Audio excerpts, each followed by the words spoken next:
I don't even know why this memory hit me today of all days. Maybe it's because I passed by that little cafe where she once told me I looked good in blue, even though I was wearing a black sweater that day. She always got colors wrong, but somehow it felt charming back then. I guess that's how it works when you're in love, you romanticize even the things that don't make sense. If I sound a little scattered right now, it's because this isn't a story I plan to tell. It just started pushing its way out of me, the way pain does when it's been quiet for too long. I thought she was my soulmate. And I don't say that lightly. I've never been the type who believes everyone has one perfect match out there. But something about her made me feel like the universe had finally thrown me a lifeline. She was gentle in a way that didn't feel fake, and confident in a way that didn't feel arrogant. I used to think she carried sunlight in her eyes, and I don't care if that sounds cheesy, it's just how it felt. I built whole futures in my head just from the way she smiled at me. In the beginning, everything between us felt like a quiet miracle. I would wake up excited just knowing she existed in my world. She'd send me voice notes in the morning, a little raspy from sleep, and I'd replay them like some teenager with his first crush. I remember telling a friend once that she felt like home, and he laughed, but I didn't mind. I meant it. I don't think I've ever been that open or that hopeful with anyone before. When I think about it, maybe that's why what happened hurt as much as it did. I'm not going to lie, when we started dating, I ignored every tiny inconsistency. Things like how she never talked much about her past, or how she sometimes spaced out when I confessed something vulnerable.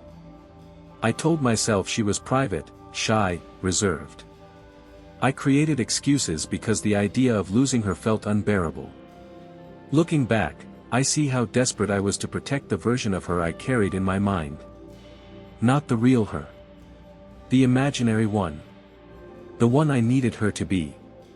The first time her behavior shifted, I felt it before I saw it. It was in the way her laughter didn't reach her eyes anymore, in how her texts grew shorter, in how she stopped holding my arm when we walked side by side. These weren't big, dramatic changes. They were quiet, almost polite, as if she was trying to fade instead of leave. But you don't notice fading when you're still clinging to brightness. I told myself she was stressed. I told myself she was tired. I told myself everything except the truth. One night, she came over, but she wasn't really there. We watched a movie, though neither of us paid attention. She kept checking her phone, flipping it face down whenever the screen lit up. I asked gently if everything was okay, and she smiled a smile that wasn't hers. It was too careful, too practiced. Just a lot on my mind, she said. Funny how those 5 words can feel like a hurricane when you're already anxious. Still, I didn't push. I've never been good at pushing people, especially the ones I love. The day I found her diary wasn't some dramatic moment. It didn't fall out of her bag, and I didn't stumble across it under her bed. She simply forgot it. She left it on my desk after studying for an exam. A soft brown notebook with a small golden feather on the cover. I didn't even notice it until the next morning. I remember picking it up absent-mindedly, thinking it was one of mine. When I realized it was hers, my first instinct was to close it immediately. I'm not the kind of person who digs into someone's private thoughts. But then I noticed something. The corner of one page was folded, like a bookmark. A tiny, deliberate crease. My stomach tightened.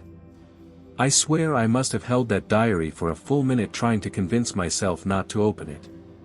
My hands were shaking, not because I expected something bad, no, I expected nothing. I expected to find poetry or random thoughts or doodles. But something deeper, maybe some instinct I didn't want to acknowledge, pushed me to see what was inside. And when I finally did, I felt something inside me crack. The first sentence I read wasn't dramatic or cruel. It was simple. Too simple. I don't know if I love him the way he loves me. 11 words. That's all it took to make the world tilt. My first thought was denial. Maybe she meant someone else. Maybe it was from years ago. maybe it wasn't about me.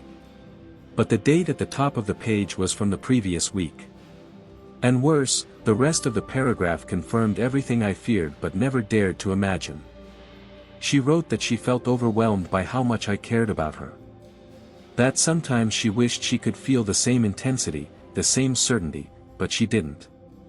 She said she liked me, maybe even loved me in some way, but not in the way I loved her. Not in the way I envisioned building a life together. She wrote that she hated hurting me, but she hated pretending even more. And reading that felt like stepping barefoot onto shattered glass.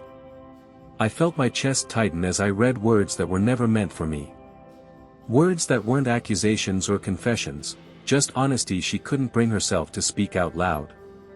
And maybe that's what hurt the most. Not that she didn't love me the same way, but that I had built an entire future on top of hope alone. I had mistaken silence for compatibility, softness for devotion, and hesitation for mystery. I thought we were aligned, but we were only overlapping by accident. As I kept reading, I learned things about her that I'd never known. Things she had lived, fears she carried, doubts that clung to her like shadows. She wrote about feeling lost, about feeling like she didn't know how to be in a relationship without disappointing someone. She wrote that with me, the pressure felt heavier because I was too good, as she put it. That love shouldn't feel like an obligation, but somehow it did for her. I remember feeling angry, not at her, but at myself, for not seeing how much she was struggling.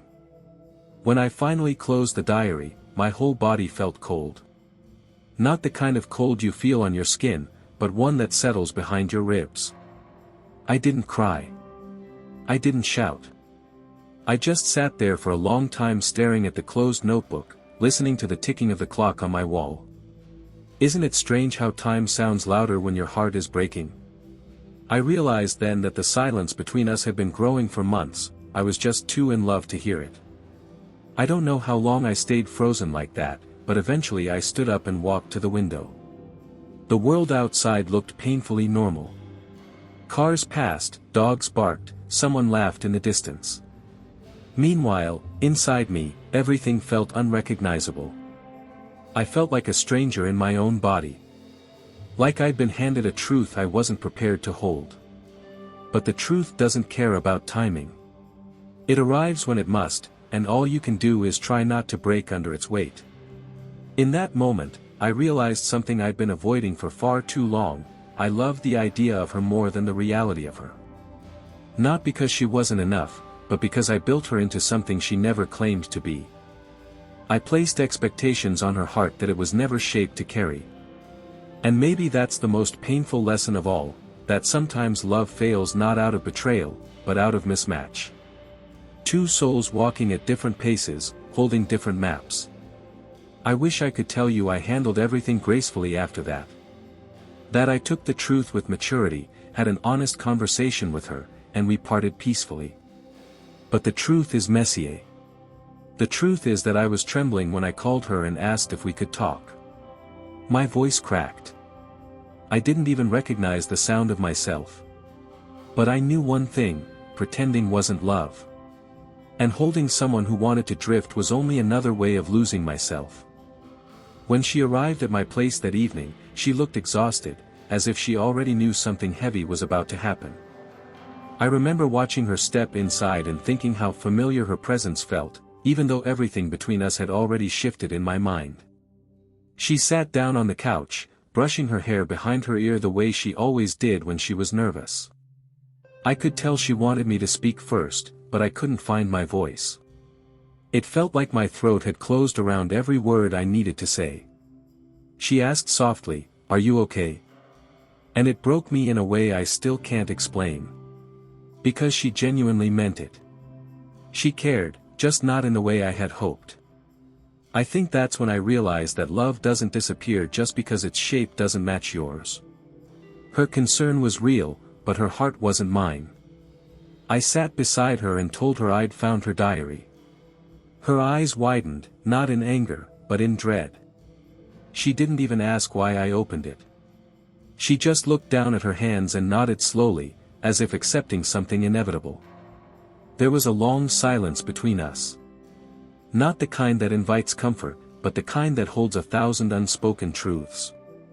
She finally whispered, "I never wanted you to see those things." Her voice cracked, and for a moment, I almost felt guilty for reading it. But I also knew that the words inside that diary were the closest thing to honesty we'd ever shared. I told her I understood her more after reading it than I ever had before. I meant it. But understanding didn't make the pain any easier. She apologized, not in the empty, obligatory way people sometimes do, but in a way that sounded like she was apologizing for existing. I hated that.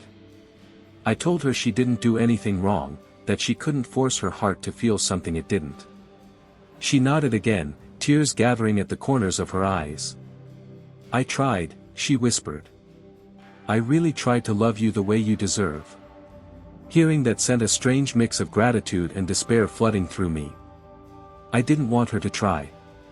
I wanted her to feel. We talked for hours, unraveling every knot we had tied around each other. She confessed she'd been scared to tell me the truth because she didn't want to break the one good thing in her life. And that part hurt, too. To her, I was good, but not loved. I told her I wished she had trusted me enough to tell me earlier. We both cried at different points, not for what we lost, but for the versions of ourselves we had built for each other. Sometimes I think breakups are just the ghosts of our expectations finally leaving our bodies. At one point, she asked me, "Do you hate me?" And that question shattered something inside me. Because the truth was, I didn't. I couldn't. Even after everything, I didn't hate her. Maybe I hated the hope I created. Maybe I hated my own blindness. But not her. I told her that. She wiped her tears with the sleeve of her sweater, my sweater, actually, and I felt a familiar ache in my chest. Losing someone hits differently when you realize you were the only one holding on.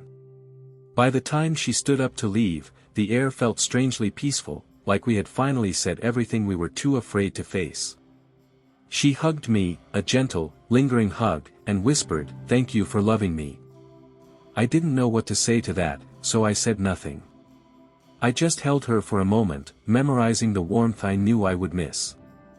When she stepped out the door, it felt like a chapter ending, not abruptly, but with a quiet sigh. For days after that, I felt like I was walking through a fog. Everything reminded me of her, songs, scents, inside jokes, familiar places. But the sharp sting eventually softened into something quieter. Not acceptance yet, but the beginning of it. I kept thinking about the version of her I fell in love with versus the version she wrote about in her diary. They were different, but not because she deceived me. I deceived myself by filling in the gaps with fantasies. Over time, I realized her diary wasn't a betrayal. It was her truth. A truth she wasn't ready to speak aloud. A truth she was trying to understand herself. And as painful as it was to read, it was the only thing that truly set both of us free. I started journaling too, not because I wanted to mirror her, but because I needed to understand my own heart the way she had tried to understand hers. Writing became a way to collect the pieces of myself I had scattered around her. It took months before I could talk about it without feeling a crack in my voice. But something unexpected happened. I began to see the beauty in the honesty she gave me, even if it wasn't given directly. Her words helped me confront parts of myself I had ignored, my tendency to idealize, to cling, to love in extremes. It wasn't her job to fill the empty spaces inside me. That was something I needed to learn to do on my own. Sometimes, I still think about her. Not in a longing way, not because I want her back, but because she was a chapter that shaped me. She taught me that love can be gentle and still not be right.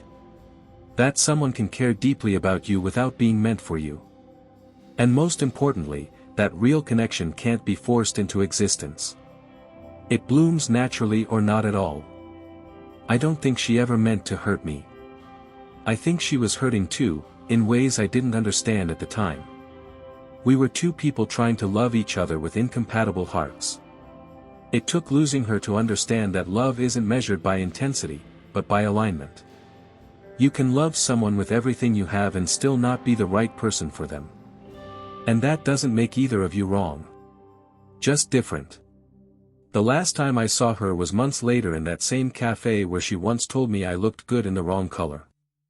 She smiled at me, a real smile this time, light and unburdened. I felt something soften inside me. Not a flame reigniting, just peace. We talked briefly, catching up on life. It wasn't awkward. It wasn't painful. It was two people acknowledging a past that shaped them without wishing to rewrite it. When I left the cafe, I realized something incredible: the memory no longer hurt. It just existed.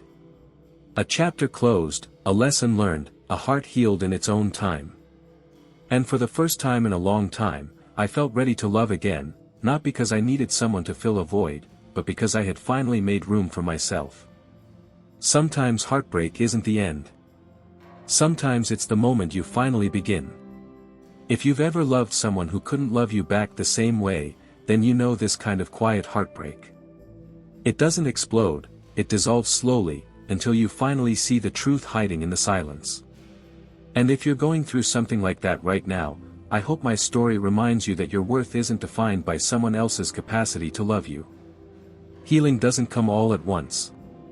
It comes in moments, in acceptance, in self-reflection, in letting go with grace.